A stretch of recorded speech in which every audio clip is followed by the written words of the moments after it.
So inshallah, for this to work, I need you to follow my instructions and try and be with me on this one, inshallah. So in a few moments, I'm going to ask you, everybody in here, to close their eyes and to keep their eyes closed throughout this process. Because you will only get that real feeling. And I remember we've done this 3 or 4 days. We end up having tears from people because they feel just for that few moments that they are actually in front of the Kaaba. So, what I'm going to ask you to do in just a few seconds now is to close your eyes and imagine you are actually standing in front of the Kaaba and you are engaged in prayer. Can I please ask everybody now to close their eyes, please? Everybody, please. Once I see that everybody's closed their eyes, we will start, inshallah. Please close your eyes.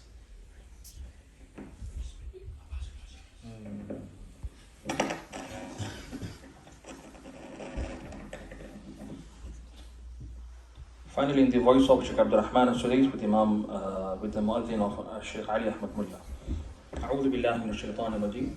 بسم الله الرحمن الرحيم.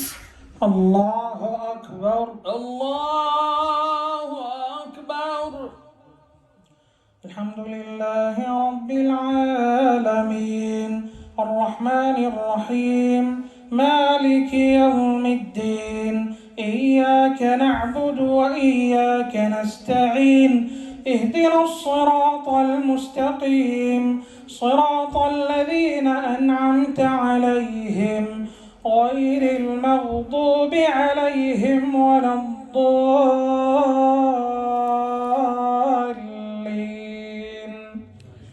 بسم الله الرحمن الرحيم. إذا جاء نصر الله والفتح ورأيت الناس يدخلون في دين الله أفواجا فسبح بحمد ربك واستغفره إنه كان توابا. الله أكبر. الله أكبر. سمع الله لمن حمده ربنا ولك الحمد. الله أكبر. الله أكبر. الله أكبر. الله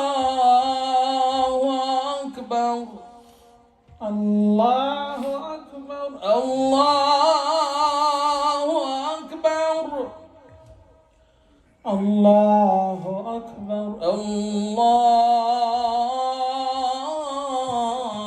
الله أكبر.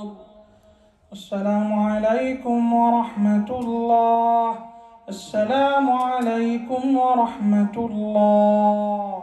السلام عليكم ورحمة الله. السلام عليكم ورحمة الله.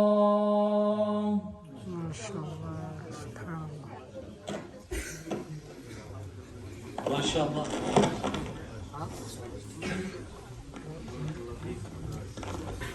Sheikh will take his seat for a little while. Alhamdulillah.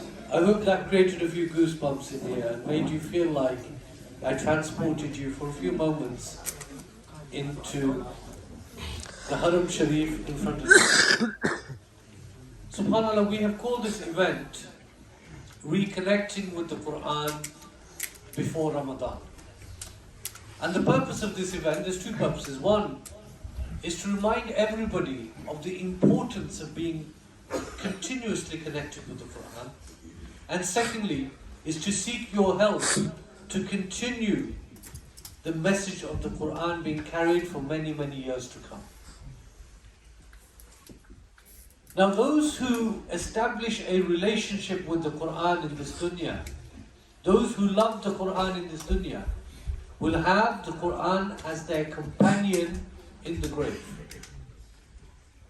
They will have the Quran to keep them company like another human being in the grave during their entire time in the grave. Now on Tuesday I'm going back to Africa, and I've been to Africa many, many times. In fact, most countries in Africa I've been to at least once. And there are some very, very remote places in Africa where they have masajid, but they never get the opportunity to have a Hafidh of Quran that comes and leads Salatul Taraweeh. So I'm going to tell you a true story. There was once this masjid in a very remote part of Africa. And they had one particular dream every year, that inshallah one year we will find a Hafidh of Quran that will lead Salatul Taraweeh for us and complete the entire Quran. So year after year went by, and in one particular year, there was a Hafidh who was wandering through the village. The villagers found out that we've got a Hafidh of Quran that's come to the village. Let's ask him if he will lead Salatul Taraweeh this Ramadan for us. So they all gathered, the whole village, and they asked the Hafidh, will you lead Taraweeh for us? He said, yes, Alhamdulillah, perhaps this is the qadr of Allah, and I'm here, I will lead Salatul Taraweeh. And he also said, I don't need any hadiyah or any payment for this, but as it's the month of Ramadan, you know, if you can share your food with me, inshallah, I will break my fast and have my suhoor here. So it was a very small village. There was about 30 families in the village. So they all got together and they decided that each family would take responsibility to feed the imam on one night. So one family every night. So they drew lots who gets what date. And there was this young couple, a husband and wife, that got the first night of Ramadan, which meant that they get the first suhoor that the imam will have, inshallah. So invited him over to the house. And houses in Africa, if you've been to the remotest parts of Africa, are very, very small, very basic. So it was a very small house with just 2 rooms. One was used for cooking and another was their living area. So they asked the imam to sit in the living area while the husband and wife were preparing the food.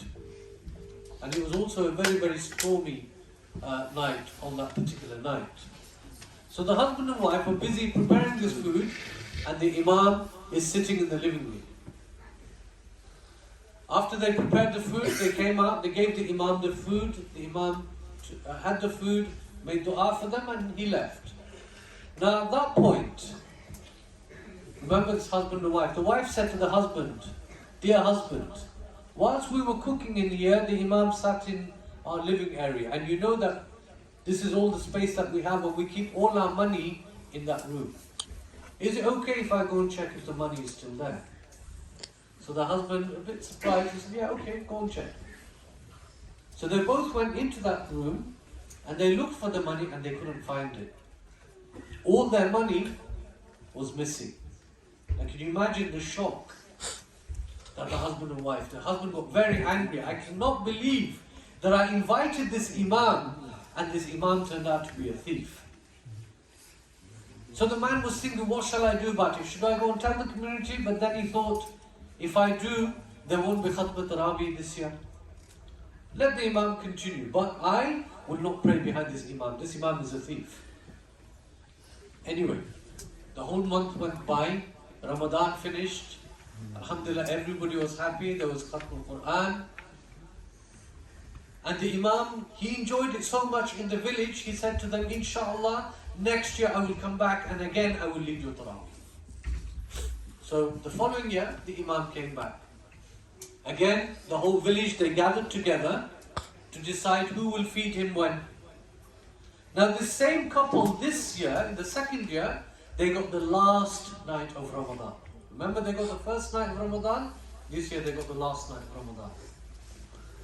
They invited the imam for the last iftar of the second year of Ramadan. And this time, the husband and wife, they prepared the food and they literally just threw it in front of him. Here, eat. Yeah? Not in a nice way, but in quite a rude way. Go on, you have your food, and then be gone. So, the Hafidh of Quran, the imam, he took his food, he broke his fast, and then he asked him, can I please ask you, why the hostility towards me? Have I done something wrong? Last time I came, you were so gracious, so kind to me. And this time, you want me to be gone as quick as possible. Have I done something wrong? And that's the point that the husband, he lost it a little bit. He said, done something wrong? You're a thief. You came to my house last year. You had suhoor, you had my food, and you stole my money. And then you went from here, and you come back this year and you ask me, have I done anything wrong? Now the Imam, on hearing this, he started crying. He became very emotional and he was crying out loud. And on seeing this, the husband and wife, the wife is telling the husband, look how guilty this Imam is, he's crying now. He thinks by crying Allah is going to forgive him. And the Imam continued to cry for a few minutes. And then he stopped and he says, my dear brother and sister, do you know why I am crying? I am not crying because I am guilty of taking your money. I am crying, I'm asking Allah, oh Allah, what kind of a community have you sent me to? Last year when I came to your house and I shared your food and I had suhoor, whilst I was waiting for you to prepare the food, there was a strong storm going on. The window blew open and I could see all your money flying around the room. So I gathered all that money and I put it in the first page of the Quran. And I'm crying because one Ramadan went by, a second Ramadan went by, but nobody in this household even bothered to open the Quran. Because had they opened the Quran, they would not be accusing me of being a thief today. SubhanAllah, this is a true story. Now think about it, how that resonates with our own life. We wrap the Quran up and we put it on the highest shelf possible. Sometimes the most difficult shelf to get to. When Ramadan comes, we feel the need to connect with the Quran. After Ramadan, the Quran goes back on the shelf. Or somebody's father dies and they feel that now's the time to recite the Quran. Somebody's mother has died and now they feel, let's collectively get together because reciting the whole Quran is going to be difficult. Let's divide it up in 30 chapters. 30 of us, let's do a khatam. This is the reality of the world that we live in. Our relationship with the Quran has become simply for Ramadan. And hence, the importance of connecting with the Quran.